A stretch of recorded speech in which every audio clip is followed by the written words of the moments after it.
My divorce decree is 47 pages. I have read it with a yellow highlighter, with cold coffee beside my elbow, and once at midnight when I was trying to understand how many times reasonable cooperation could appear in a legal document without producing any actual cooperation. Nowhere in those 47 pages did it say my ex-wife's husband got to rewrite my parenting record.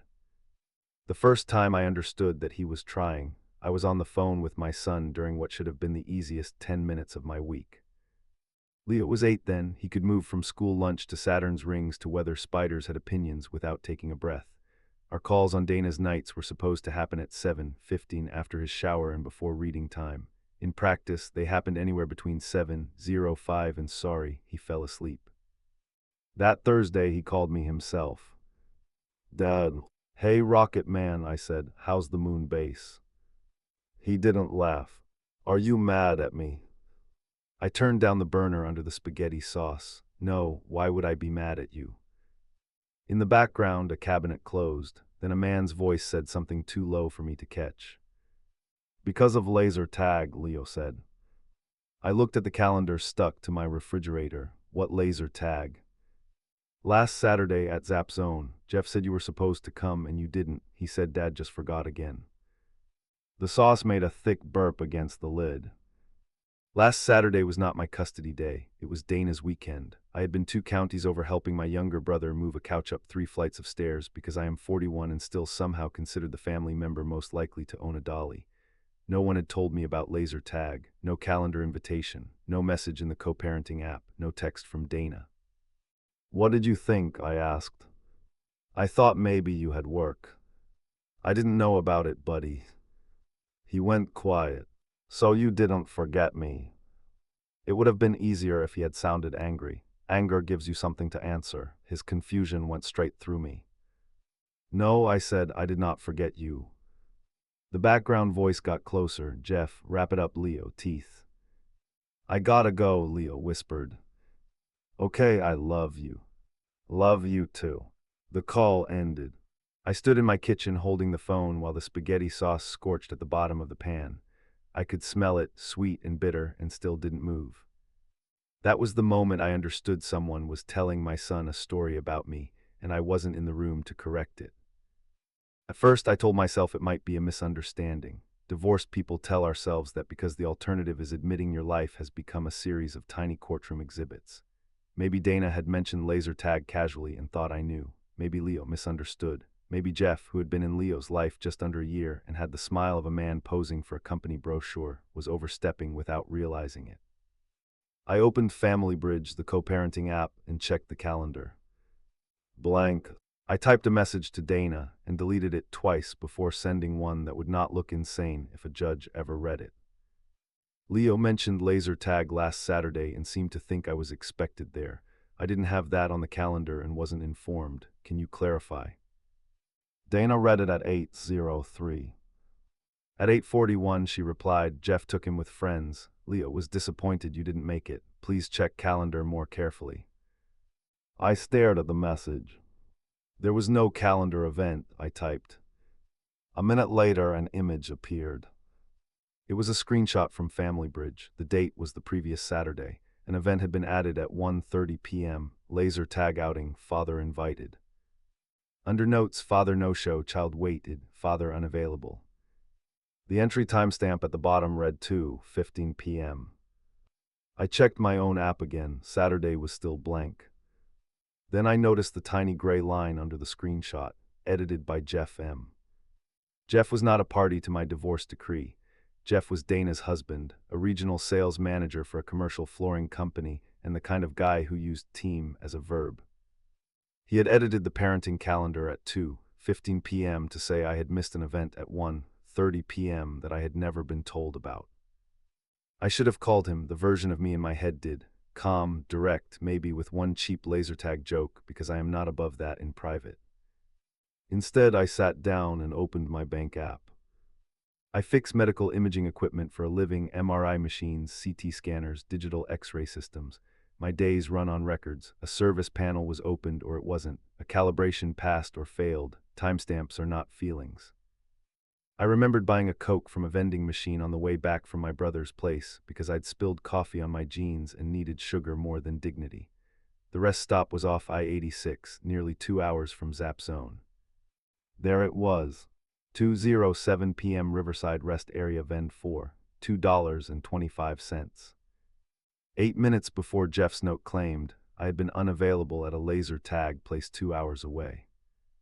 You can be a disappointing father in many ways. You can lose patience over math homework. You can forget picture day forms. You can serve cereal for dinner and call it breakfast diplomacy. But you cannot physically be in two places because another man needs a box checked on an app. I took screenshots of the bank transaction, my blank calendar, and Dana's screenshot. The next morning, I called Miriam. Miriam Singh had handled my divorce with the brisk patience of someone who had watched decent people become petty and petty people pretend to be decent.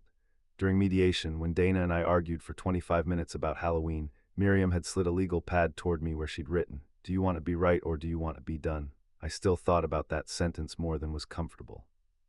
She answered on the third ring, "Pete, if this is about summer camp reimbursement, I'm in court in 10 minutes. "It's not," I said. I explained the call, the screenshot, the timestamp, the vending machine purchase.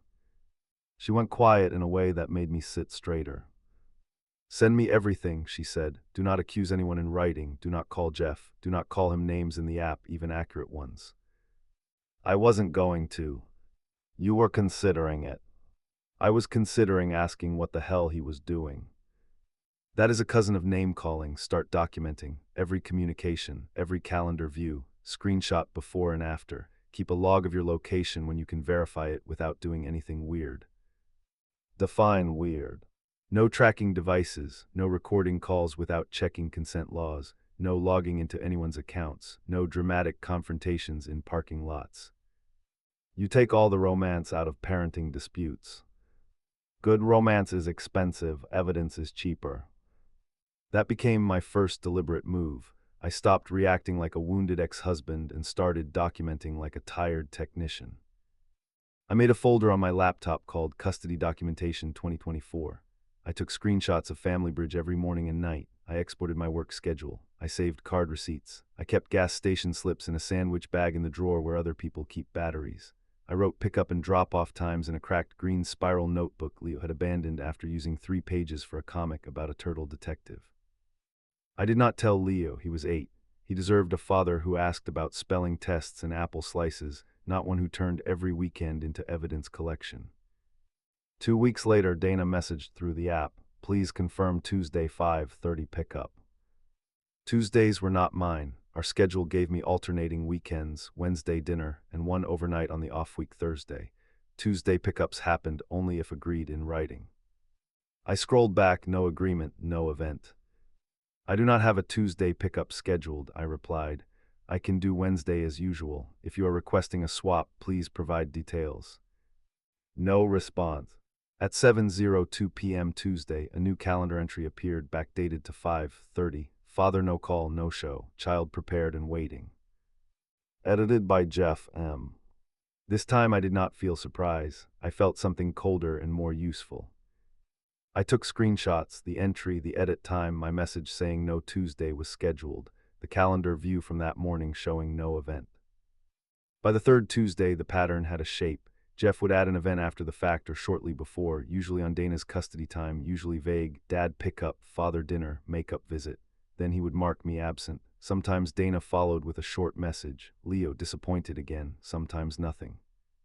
I asked Dana once, carefully, whether she was aware Jeff was editing the calendar. "He's helping me keep track," she replied. "Jeff shouldn't be making custody entries. He lives here, he sees what happens." That sentence stayed with me. He sees what happens, not he's telling the truth, not you missed it, just the implied authority of proximity. Jeff lived in the house where my son slept half the month, so he got to narrate the weather. The second receipt came from Leo, though he didn't know he was giving me one. He arrived for my weekend, carrying his game console in its padded case. "Can we hook it up?" he asked before taking off his shoes. "Please." I unlocked a plasma badger. I don't know what those words mean together, but yes.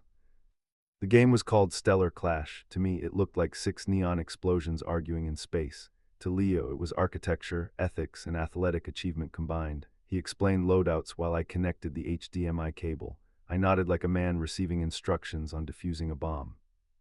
"You have to use my guest profile," he said, "but don't mess up my rank. I would never endanger your plasma badger." He gave me a look, Dad. Right serious badger. While he clicked through menus, the friends list popped up. Most names were exactly what you would expect from 8-year-olds allowed near vowels. Dragon Noodle, Zap Kid, Moonfart 77. One name stood out. J. Master Home. Beside it, played together Tuesday 6:14 p.m. My eyes went to the date. It was one of Jeff's alleged no-show Tuesdays. "Who's J. Master Home?" I asked, keeping my voice casual. "That's Jeff's old account," Leo said. "He lets me use it sometimes because it has the comet skin." "On Tuesdays. Sometimes after dinner, when Mom's at yoga." I felt the room tilt by 1 degree. "Can you show me the comet skin?" He brightened and clicked into the profile. The activity log opened because he was proud, not because I asked for anything secret.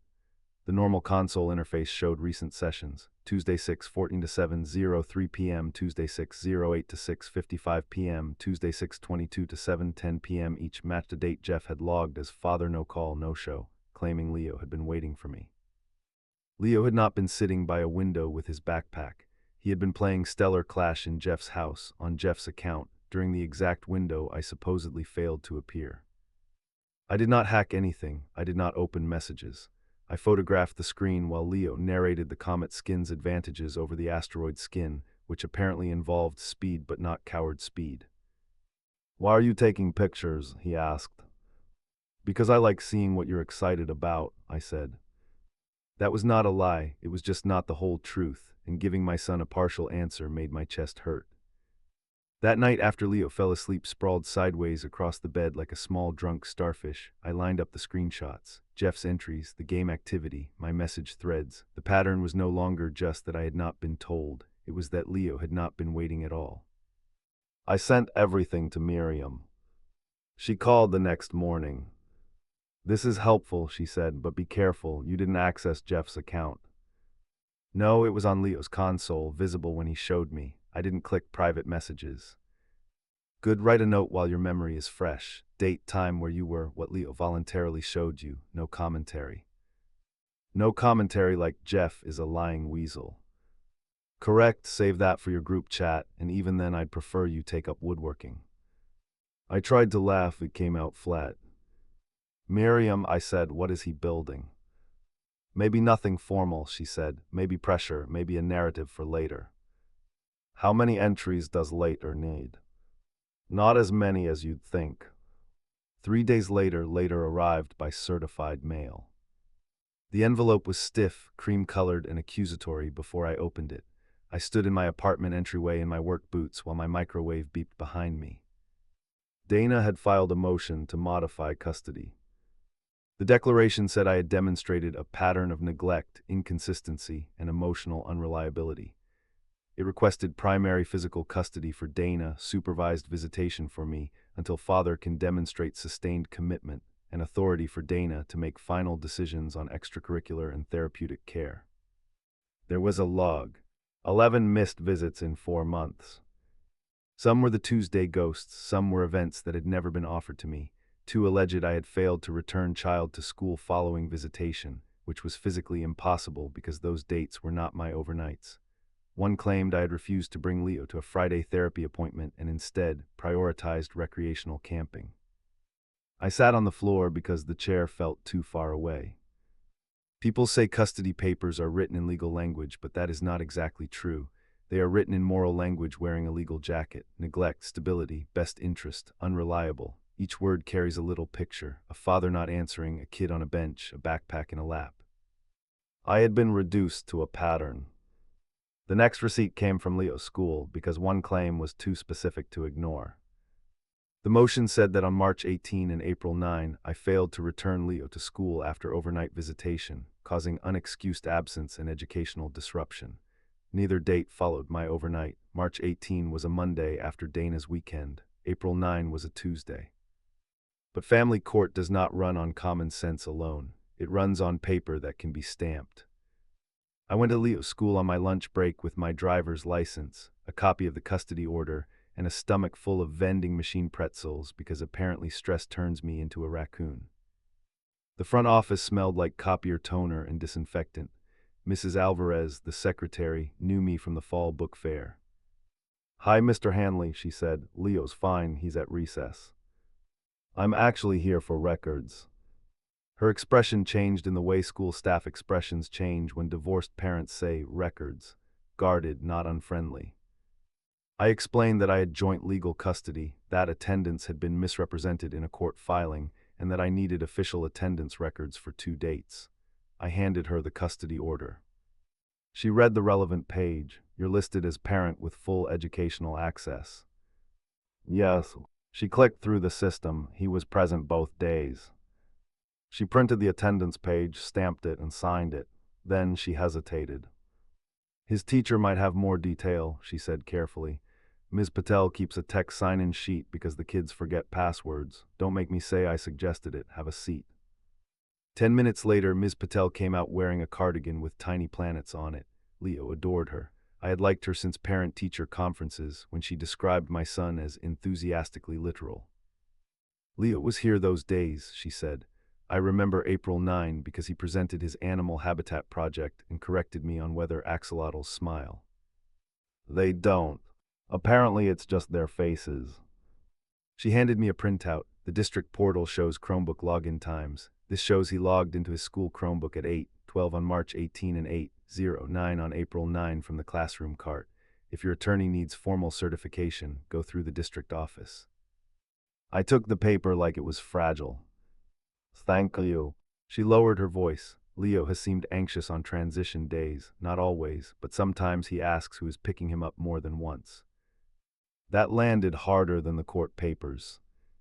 "I'm trying to fix that," I said. "I know," she said, and it was the first time in weeks someone had said anything that made me feel like a person instead of a defendant.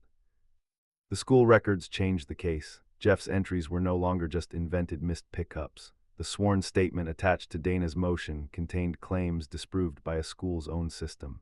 Someone had taken the story out of the app and put it under penalty of perjury. I wanted to believe Dana had not read closely. That was my mistaken assumption, or maybe my last piece of denial. Dana and I had not been good at marriage, but she loved Leo. She packed lunches with notes. She knew which stuffed animal was sleeping only and which could travel. She cried harder than he did when he got stitches. The idea that she would sign something false about me was almost worse than Jeff writing it. Jeff could be a problem. Dana was history. Dana knew the nights I walked Leo around the apartment at 2 a.m. when he had colic. Dana knew the father I was before we became people who communicated through an app with read receipts. So I called her. Miriam had told me not to discuss substance outside the app, but I didn't want to litigate. I wanted to hear her voice and find the place where this had gone wrong. She answered with, "This isn't a good time." "It's never a good time anymore," I said. "Did you read the declaration?" A long exhale, Pete. "Dana, it says I didn't return Leo to school on days I never had him. It says I missed visits that were added after the fact. Did you read it?" Jeff handled the timeline. I reviewed the overall. The overall is my relationship with our son. Her voice sharpened, and I'm supposed to pretend everything's fine. Leo gets upset. "Because he's being told I forgot him." "You don't know what he's being told." "He asked me if I was mad at him because I missed laser tag." She went quiet. I heard a door close on her end. When she spoke again, her voice was lower. "Jeff thinks structure would be better." "Jeff is not Leo's father." "No, but he's here. He helps with homework. He coaches soccer when you're working." "I'm working to pay child support and rent." "I didn't say you weren't." "Then why are you letting him do this?" The silence that followed had furniture in it. It had the affair Dana insisted started after we separated, the mediation where I gave up the house equity fight because I wanted Leo settled, the way she married Jeff 6 months after the decree and acted like speed was proof of certainty. Finally, she said, "You don't understand what it's been like here." "Then tell me." "He's had a hard year. Work has been awful. They passed him over again, twice. He thought the regional director position was his, and then they brought in some guy from Dallas. He's dealing with HR, and there was that HOA thing with the fence, and his ex still owes him money. He feels like people keep moving the goalposts. I closed my eyes. There it was, not the whole motive maybe, but the shape behind it. This was not about Leo needing stability. It was about Jeff needing a win. I had thought Jeff was controlling in the ordinary step-parent way, too eager, too loud at soccer, too quick to use we about decisions he had not earned. Dana's defense reframed it. Jeff was collecting grievances like coupons, passed over at work, fighting HR, litigating offense, angry at an ex. And now there was my son, a living arena where he could prove himself right and another man wrong. Leo had become a trophy in a game he did not know he was playing. Dana, I said, tired, being frustrated at work is not a reason to erase me. I'm not trying to erase you. Then stop him. She didn't answer. That was her meaningful choice. I could say later that she was manipulated, pressured, overwhelmed. Some of that might have been true, but on that call she heard me. She understood enough, and she chose not to stop it. The final receipt came from Cub Scout camp. Leo had wanted to go on the spring overnight because there would be foam-tipped archery and an animal tracks activity. Dana had agreed in writing 6 weeks earlier. I paid the registration fee. I was listed as primary contact because I had volunteered to drive 2 kids whose parents had minivans but no patience for gravel roads. The motion claimed I refused to return Leo for a mandated Friday therapy appointment that same weekend. Father prioritized recreational camping over child's mental health needs, the declaration said. There had been no mandated therapy appointment. Leo saw a counselor twice a month because the divorce had given him stomachaches and a habit of chewing his sleeves, but those appointments were on Wednesdays. I had taken him to 3 myself. I called the camp director, Earl, a man who sounded like he had been born wearing a whistle. Camp Pine Hollow, he barked. Hi, this is Pete Hanley, Leo Hanley's father. He attended the April 12 overnight with Pack 34. Good kid, Earl said, asked if raccoons understood property laws. That sounds like Leo. I explained that I needed documentation for a custody matter. I can send the sign-off sheet, he said. We keep them for badge records. There's also the group photo on the parent portal. You were primary contact, right? Yes. Give me 20 minutes. He took 19. The email included a scanned activity sheet with Leo's name, the date, the animal track session time, and Earl's signature. Attached was the group photo, 12 kids in mismatched jackets in front of a wooden sign, Leo in the middle holding up a plaster cast of what he later informed me was either a fox print or a raccoon with ambition. The photo metadata on the portal showed Friday, April 12, 6:38 p.m. The alleged therapy refusal was at 6:00 p.m. Leo was not being withheld from therapy. He was at an approved camp event his mother had agreed to, holding a plaster animal track with both hands and grinning like he had discovered a new planet. By then, my kitchen table had become a command center for the least satisfying war ever fought. No weapons, no shouting, just paper clips, printer ink, and a father learning how much of his life could be reduced to timestamps. Miriam told me to bring everything to her office. Her office was above a bakery, which meant every legal crisis in my life smelled faintly of cinnamon rolls. She flipped through the stack, making notes with a fountain pen because apparently even practical attorneys are allowed one affectation. This is good, she said. It doesn't feel good. It rarely does. What happens now? We file a response, we ask for a guardian ad litem. We request additional parenting time and restrictions on third-party management of the co-parenting app. We ask for fees and sanctions related to false statements. Can the judge do that to Jeff? He's not a party. He can restrict his involvement in custody communications. Sanctions may land on Dana as the filing party. The court may also make findings about Jeff's conduct. I don't want Dana destroyed. Miriam looked at me over her glasses. What do you want? It should have been easy. Revenge, maybe. An apology. Jeff humiliated. Dana admitting she had let a man turn our son into a scoreboard. But when I pictured Leo, all I wanted was to pick him up from school without him checking my face for signs I might disappear.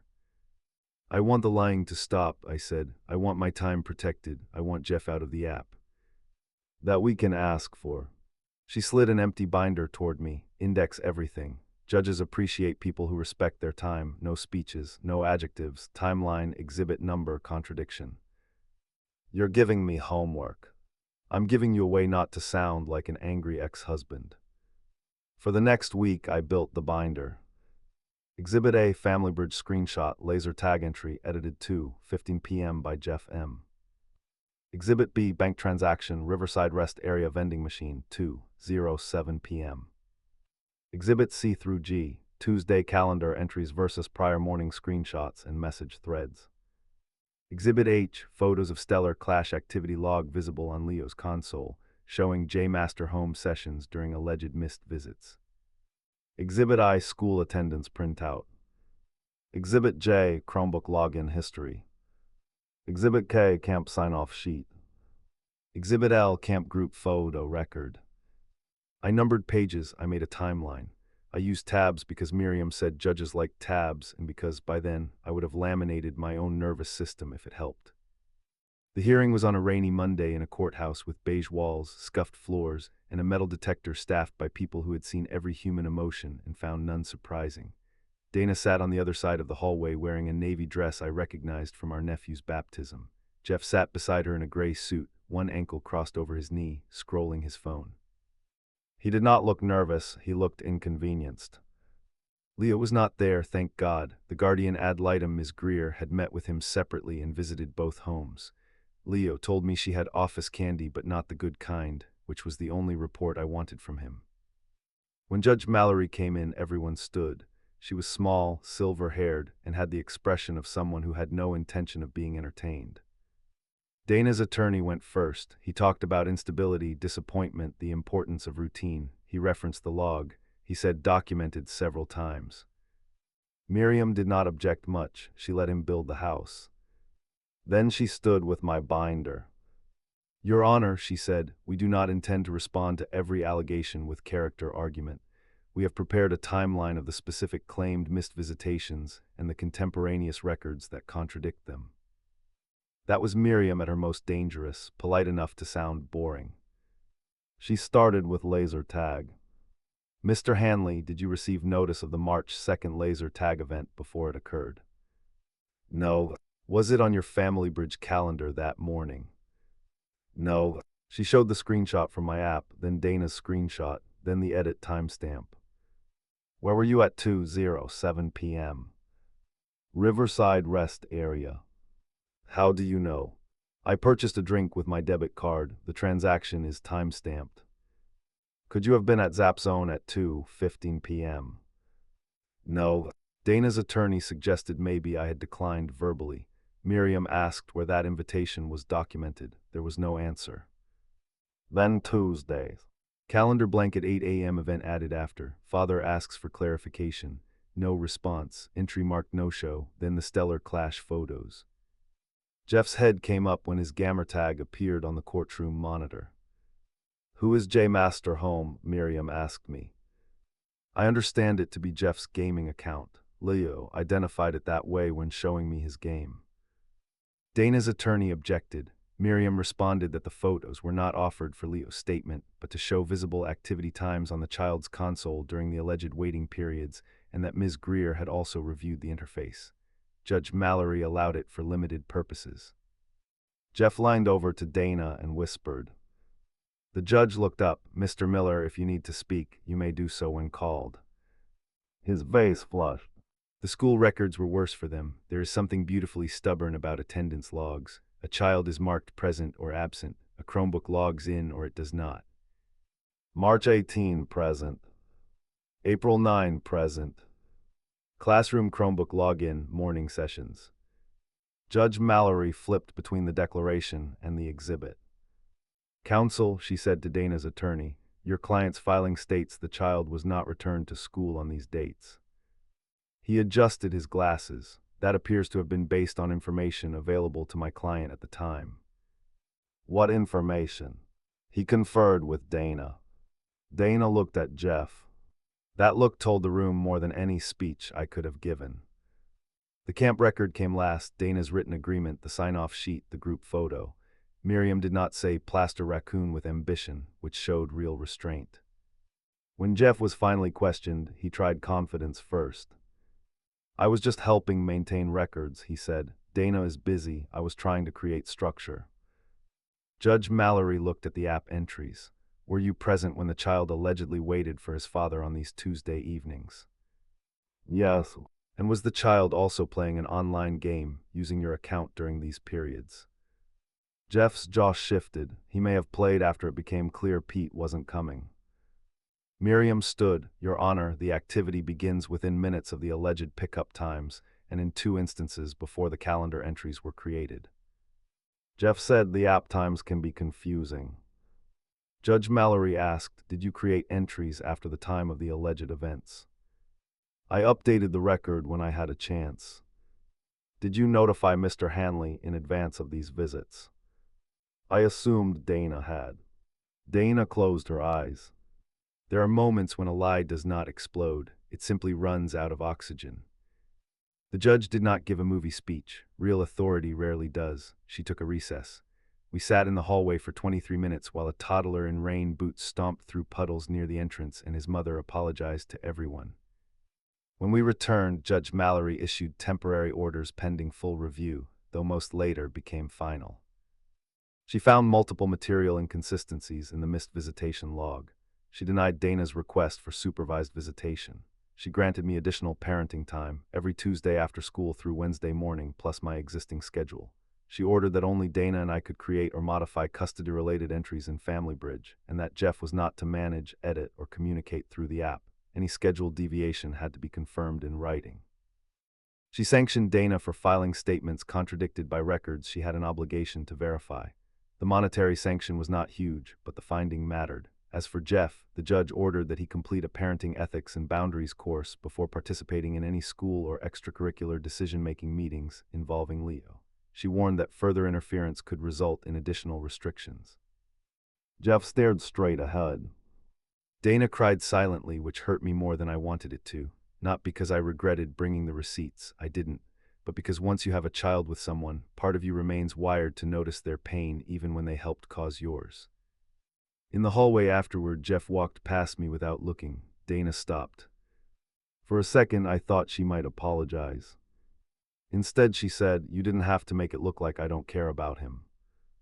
I didn't make it look like anything, I said. I showed what happened. She wiped under one eye with her thumb. You always do that. What? Act like facts don't have consequences. I almost laughed because facts were the only reason I still had Tuesdays. But I also knew what she meant in the old marital language beneath the new legal one. I had always trusted proof more than persuasion. I believed if I could show the receipt, the invoice, the service log, the problem would become manageable. Dana lived more by atmosphere. If she felt unsupported, the details mattered less than the feeling. That difference had cracked our marriage long before Jeff found a way to exploit it. They do have consequences, I said. That's why I brought them. The guardian ad litem's final report came a month later. It recommended continued shared custody with added time for me and strict communication boundaries. It noted that Leo loved all 3 adults in his life but felt responsible for managing adult disappointment. I read that sentence 5 times and then put the report down because I could not stand myself for a while. Winning did not feel like winning. Tuesday pickups began the next week. I left work early, which meant shifting service calls and taking weekend hours. My supervisor, Carl, was decent about it, but not magical.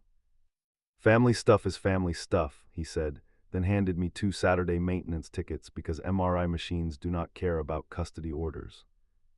The first Tuesday, Leo came out of school wearing his backpack crooked and carrying a paper bag with a bean plant inside. Ms. Patel says it needs sunlight but not too much sunlight, he said, which is confusing because that's just weather. Plants are dramatic, I said. He climbed into my car and buckled himself. For a few minutes he talked about the bean plant, lunch, and how Ethan claimed to have seen a snake near the kickball field, but it was probably just a shoelace with confidence. Then he went quiet. Dad, yeah, why does Jeff hate you? The question hit harder than any court filing. I kept my eyes on the road. A good parent would have had the perfect answer ready, something clean and therapeutic. I had nothing but the truth with the sharp parts sanded down. I don't know that he hates me, I said. He says your name weird. What do you mean? Like it tastes bad. I swallowed. Sometimes adults get upset with each other and act like being right is more important than being kind, I said. That's not your job to fix. Did I do something? No, I said it too fast, then said it again slower. No, Leo, none of this is because of you. He looked out the window. Mom says everyone wants what's best. I think most people say that, I said. The hard part is doing it. He considered this with the solemnity of a judge in a booster seat. Can we have spaghetti? Absolutely. Not the burned kind. I glanced at him. He smiled a little. I smelled it that one time.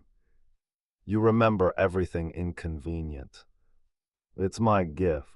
That night after homework and spaghetti that I watched like a prison guard, we checked the bean plant and played Stellar Clash. I was terrible. Leo was patient in the way children are patient when they enjoy knowing more than you.